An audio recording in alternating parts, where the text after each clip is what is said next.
1 second later, destiny took a turn no one could stop. The world always believed that destiny was a silent force, something that moved in shadows and whispered only in dreams. But on that night, the silence was torn apart.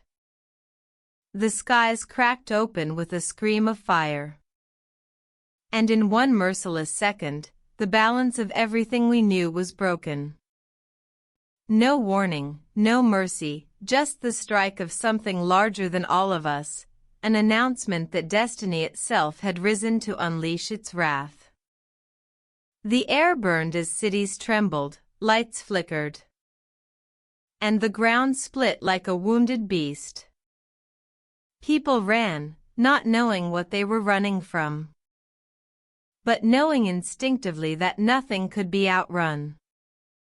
Mothers pulled their children close, soldiers dropped their weapons, and leaders stared into the sky with faces pale as ghosts.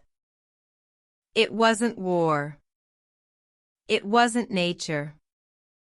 It was destiny, alive and violent, breaking through the veil of time. Across oceans, tidal waves rose with the voice of thunder, swallowing ships as if they were paper toys. The seas no longer obeyed the moon, but something greater, pulling them upward like claws of rage. Fishermen cried to the heavens, their nets slipping from their hands, while distant coasts vanished beneath walls of black water. The ocean had always been a servant of fate, but now it was a weapon of wrath, reshaping the world one wave at a time. Mountains that had stood for millennia began to roar, shaking off snow and stone as if they were mere dust. Villages at their feet crumbled, temples collapsed, and avalanches thundered down like white serpents hungry for everything below. Pilgrims wept, calling out to their gods. But the only answer was the grinding echo of stone breaking under the will of destiny. No altar, no prayer could stop the shift of time's mountain hands. In the skies, storms swirled into monstrous shapes, twisting like beasts with eyes of lightning. Plains were tossed like leaves, birds vanished into the black clouds, and thunder rolled like a war drum of the universe itself. Scientists in control rooms screamed as satellites burned and fell, streaks of fire across the heavens like arrows of judgment. The sky was no longer a canvas of stars, it had become the battlefield of destiny's rage. Meanwhile, in the heart of every city, alarms blared and people spilled into the streets. Some shouted that it was the end of the world, others cried that it was the beginning of a new one. Churches overflowed, mosques thundered with prayer, temples shook with chants, while outside chaos devoured the streets. Cars collided, fires broke out. And yet above the noise, one truth remained: humanity was no longer the master of its own tomorrow. Those who had mocked prophecy now fell to their knees. Ancient texts were pulled from dusty shelves, their cryptic words suddenly alive with meaning. The wrath of destiny, one passage declared, will not be the fire of gods or men, but the breaking of the silence itself. And as the ground beneath them quaked, scholars who had once laughed at myths now whispered them with trembling lips, realizing every warning had been real. Deep beneath the earth, scientists who had probed too far into the secrets of creation watched their machines fail. Colliders sparked, reactors groaned, and data screens flickered with symbols no one had programmed. "It's rewriting itself," one technician screamed. And numbers and patterns danced like living fire across their instruments. They realized too late that humanity had been a child playing with the locks of the universe, and destiny had come to slam the door. Children were the first to see what adults could not. In their innocent eyes, shadows twisted into shapes, faces of fire and light danced in the corners of their vision. They pointed to the horizon where great silhouettes rose, too large, too ancient, to be human or machine. While adults screamed in terror, the children whispered softly. As though recognizing an old friend, it has come back. Destiny, to them, was not a monster, it was the truth. Technology, too, bowed before the wrath. Phones buzzed with voices no one had dialed. Computers typed words no human had written. And televisions broadcasted images of worlds unseen. One message repeated across every screen: you thought you ruled time. But you were only borrowing seconds. Humanity watched in dread as their own creations became the mouthpieces of destiny, echoing its fury in digital screams. The wrath was not only destruction, it was revelation. Memories long buried began to return to people all at once, as though their past lives had been unlocked. Kings, warriors, slaves, mothers, they all saw flashes of themselves in lives they had never lived, connected by the same thread of destiny. Some cried, some raged. But all understood one terrible truth: destiny had always been watching. But it had chosen this second to strike. From deserts, sandstorms rose that blotted out the sun, swallowing caravans and cities alike. Pyramids that had slept for thousands of years shook as though something beneath them stirred awake. The wind carried voices, languages forgotten, hymns of civilizations that had fallen. We warned you, the voices cried, but you would not listen. The wrath of destiny was not new, it was ancient, returning to finish what had been left undone. In the frozen north, glaciers cracked open with groans louder than bombs.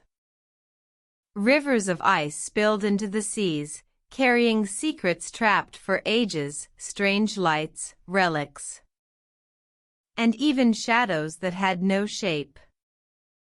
Explorers who once claimed dominion over the poles now ran in terror, chased not by storms but by the awakening of something buried within the ice. The earth itself was bleeding, and destiny had torn open the wound. Among all this chaos, a strange silence fell in certain places. Villages untouched, valleys spared, small patches of peace amidst oceans of wrath. Survivors huddled in these pockets, realizing destiny had not struck blindly, it had chosen. Who was spared and who was destroyed was not random. The silence was more terrifying than the noise, because it whispered, you still have a role to play. In temples across the world, flames lit themselves on altars long abandoned.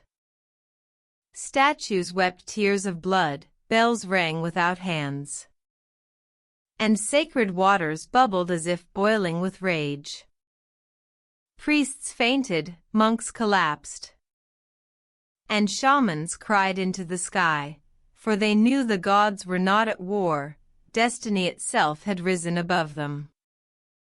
All belief systems were stripped bare, and only one truth remained: the wrath did not serve divinity.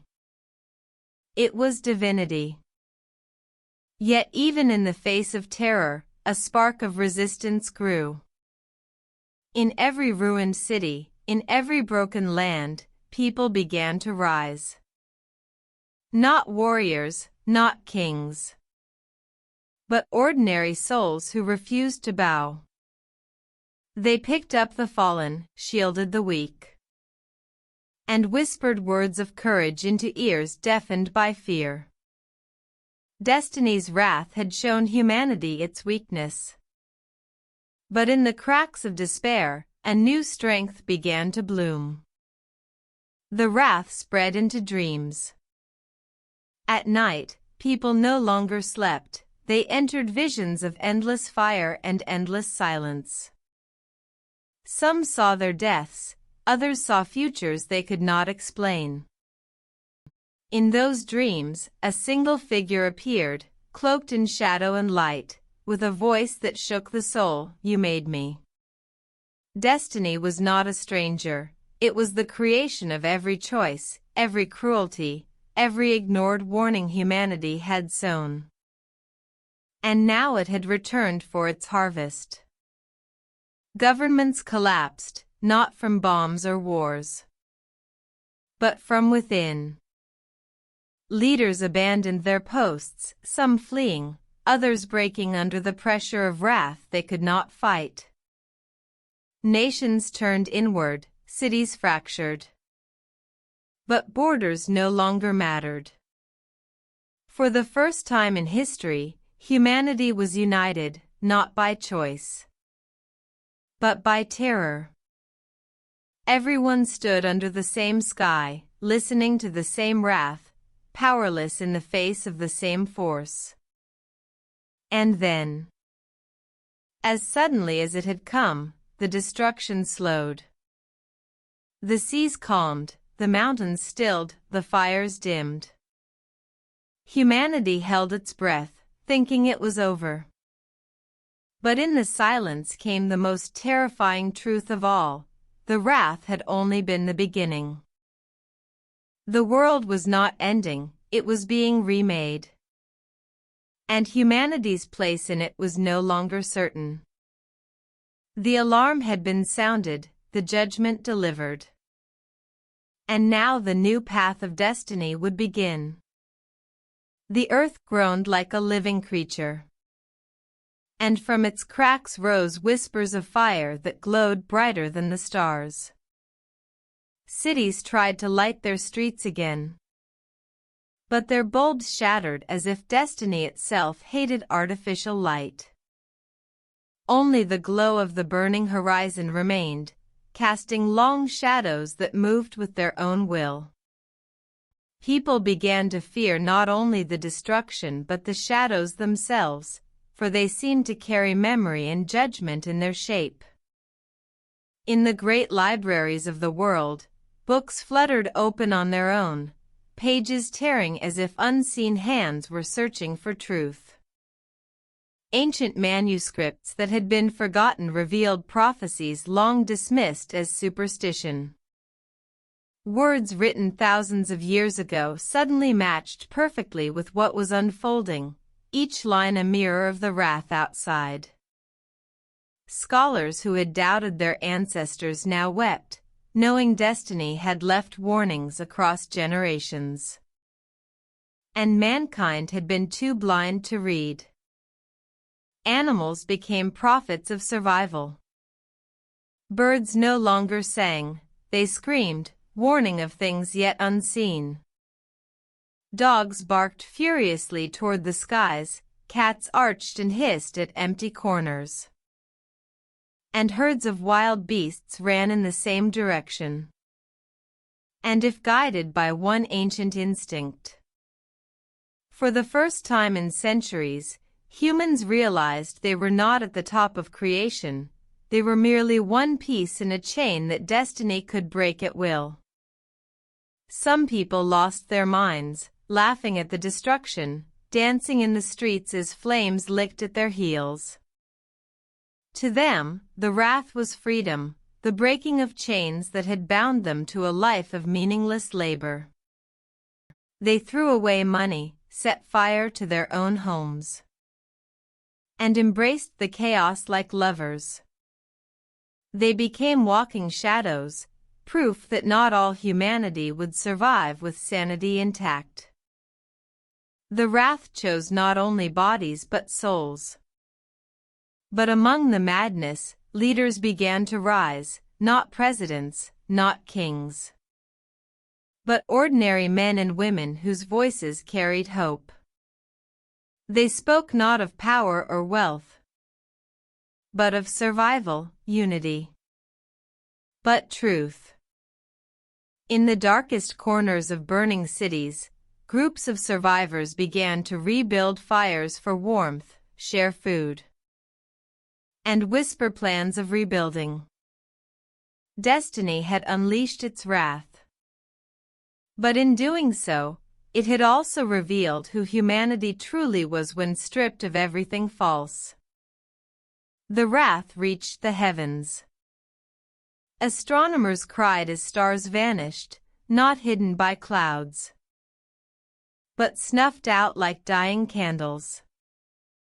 Constellations humans had trusted for navigation since the dawn of time simply blinked away, leaving holes of darkness. Yet, in that darkness, new stars appeared, brighter, stranger, moving in patterns never charted. It was as though the universe itself was rearranging, destiny redrawing the map of the sky. Dreams turned into doorways. Survivors began to share visions of the same figure cloaked in both shadow and light, standing on a bridge of fire above oceans of silence. The figure's voice echoed inside every dream, "You chose this, but you may yet choose again." Some awoke in terror, others in resolve. But all knew the same thing: the wrath had not ended life, it had forced a choice. Humanity was standing on the edge of its own judgment. Children became the torchbearers of hope. While adults argued and broke under fear, the youngest ones laughed, sang, and created games even in the ruins. Their innocence cut through the despair like light through smoke, reminding the world of what was worth saving. Elders who had given up began to follow the children, realizing destiny's wrath had not destroyed the future yet, it had placed it in the hands of those uncorrupted by greed and pride. As the days of wrath stretched, survivors began to notice something stranger than the destruction: the earth itself was healing. Rivers once poisoned ran clear, skies dark with smoke revealed stars unseen for centuries, and forests began to bloom in places where buildings had fallen. Destiny's wrath was merciless, but it was also purposeful. It had torn down the walls of arrogance. But in the ruins, life itself was rising again, wild and free. And so, humanity stood at the threshold of a new era, trembling but awake. The wrath had reminded them of their fragility, their arrogance, and their blindness. And it had also given them one final gift: the chance to begin again. 1 second later, everything had changed. 1 second later, the old world was gone. And 1 second later, destiny had unleashed its wrath not to end creation, but to demand that humanity finally learn how to deserve it.